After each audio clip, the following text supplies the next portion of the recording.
உண்மையிலேயே அப்பா அம்மாவோட பாதிப்பு இல்லாமல் ஒரு குழந்தை வளரவே முடியாது. நான் இன்னைக்கு பாடிக்கிட்டு இருக்கேன்னா அதுக்கப்புறம் எனக்கு வாத்தியார்கள்லாம் பாட்டு சொல்லி கொடுத்தாங்க. ஆனால் முதலில் நான் தொட்டியில் தூங்கிக்கிட்டு இருக்கும்போது என்னை தாளாட்டி என் தாய் பாடி அந்த பாட்டு தான் இன்னைக்கு லியோனியுடைய வாய் மூலமாக அந்த பாட்டு வந்துக்கிட்டு இருக்கு. அன்பில் மலர்ந்த நல் ரோஜா கண்வளராய் என் ராஜா.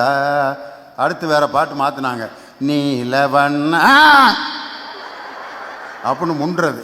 அதுக்கப்புறம் சிங்கார புன்னகை கண்ணார சின்னஞ்சிறு கண்மலர் அன்பில் மலர்ந்த நல் பேசாமல் தூங்கிடுவேன்.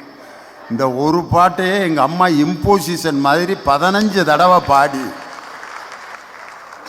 தொட்டியில் படுத்திருக்கும் போதே நீ நேர் விருப்பம் கேட்டவன்டா அப்படின்னு எங்கள் அம்மா அப்போ சொன்னாங்க. ஆனால் நான் படுத்திருக்கும் போது எனக்கு தெரியாது.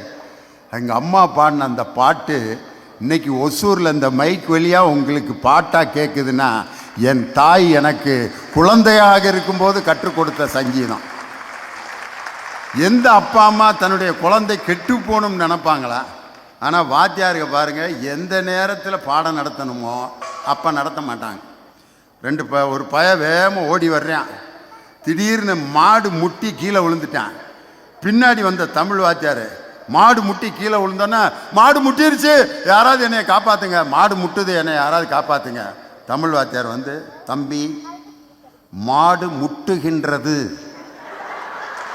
நிகழ்காலம், நிகழ்கால இடைநிலை கிறு கின்று ஆனின்று, முட்டுகிறது முட்டுகின்றது முட்டான் நின்றது அப்படின்னு தான் சொல்லணும், முட்டுதுன்னு சொல்லக்கூடாதுன்னு. ஏயா இலக்கணம் நடத்துகிற நேரமாயா இது? ஐயாவை நொந்துட்டு பின்னால் போனால் தமிழையாவை மாடு முட்டிருச்சு. மாடு முட்டினோடனே தமிழையா கிராமரா பார்ப்பாரு, மாடு முட்டுதுடா டேய் எவனாவது வந்து காப்பாத்துங்கடா. இவன் போய் நடத்தினான், ஐயா நிகழ்கால இடைநிலை மாடு முட்டுகின்றது. எனக்கு நடத்தின இலக்கணத்தையே திருப்பி நடத்துகிறானே. ஆசிரியர்களுடைய பாதிப்பு வேற, ஆனால் அடித்தளம் இடுவது பெற்றோர்கள் தான்.